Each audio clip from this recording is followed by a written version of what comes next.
Creativity is an addiction. We face it every day. We buy into it every day because everything in our lives comes from somebody else's imagination. It's their creativity. Some people are paid for it. Other people, no, not so really. I just read an article about musicians who are paid barely enough money to keep their wheels on that tour bus. It's an addiction, and we keep feeding it every day. Unplugged, because we will always say yes to creativity. Totally Uncut, because we all make mistakes, so turn it into a tool. This is Arroe Unplugged.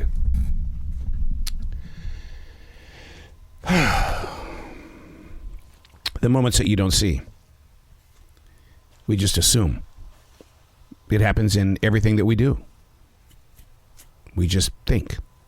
We think that this happens because of this and this. You don't ever really see me adjust my microphone. You just assume, and I assume, that when you go to a grocery store that everything that you want is going to be there. You don't realize that we have a supply chain issue in the world. We just assume. Trying to break free of that habit is very difficult in this age where, really we've got more than any other generation ever. And yet, when things aren't there, we feel like that we're being mistreated, or people just don't like us for one reason, because, well, I want it. What do you mean? I can't get it? Which has always made me kind of laugh about the success of Amazon, because people are willing to wait 2 and 3 days to get a product, when before Amazon, we just had big fits because it wasn't so readily available. But here we are. It's a new week. It's a new month. The summer has entered its 3rd month already. This seems to be the top subject of so many people. As a single generation, the availability of time is like a drought right now. So many minutes and seconds have dried up. Our paths assumed bare. That's how I feel about this. It's like it's not there. I've read so many stories about the number of college graduates who have stopped chasing their chosen careers to take up better paying jobs in retail. Of all places, retail. The work is pretty hard, but here's the thing. People are willing to do that because other places of business are controlled by overzealous decision makers, wanting miracles during a time when consumers have become amazingly unpredictable and unfaithful to the national brands. It's a new walk. It's a new month. There's no need to predict what's going to happen in the news, weather, or even in sports. I've heard this term a lot lately. On paper, this should be happening, but in reality, moments beyond our control created an unpredictable twist that put us in a different circumstance. Hey, it's Arroe. This is The Daily Mess, a chronological walk through an everyday world. I am a daily writer. I view the world, not because I want to, it's because I think I'm called to.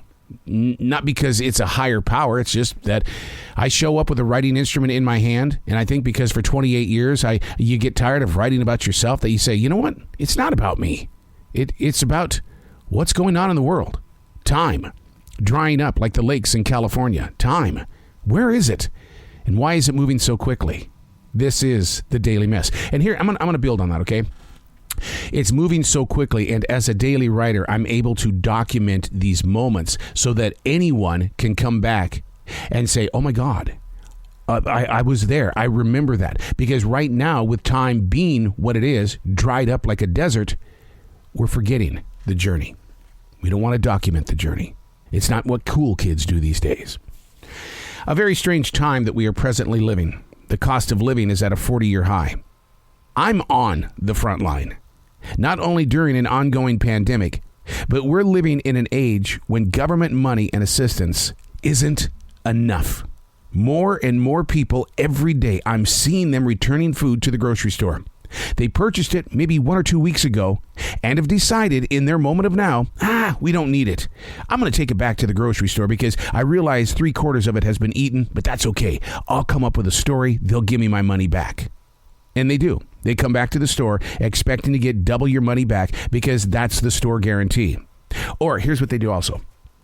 People will walk into a store and they will steal an item, walk around the backside by the meat department, through the produce department, through the bakery, come up to customer service, and they'll say, yeah, I got this over at a different location. I've changed my mind. I really don't need it. I don't have a receipt. Can I get my money back? And you know what? Most customer service departments would say, I'll give you store credit, or I'm going to give you your money back, when in fact they stole it. Or they will purchase it, and then they'll keep the receipt, go into the store, steal another one, come up to customer service, and what they'll do is they'll show us the receipt. But what I've started to do is I keep the receipt, or I mark on the receipt that this has been exchanged, because that's the way of life. We are not used to that kind of living in this country, but it's happening. I'm on the front line.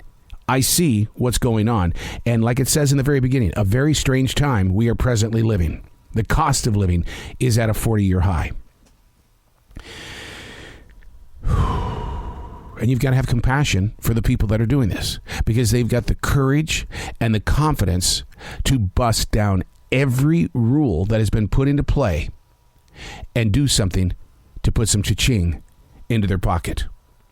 The retail business is under attack. And what's happening is that people would rather put customer service ahead of discipline or accountability. A very strange time we are presently living in. But when the retail businesses finally understand how much money they are losing, and it's not about customer service, then maybe there'll be change. But do you really see that in the near future?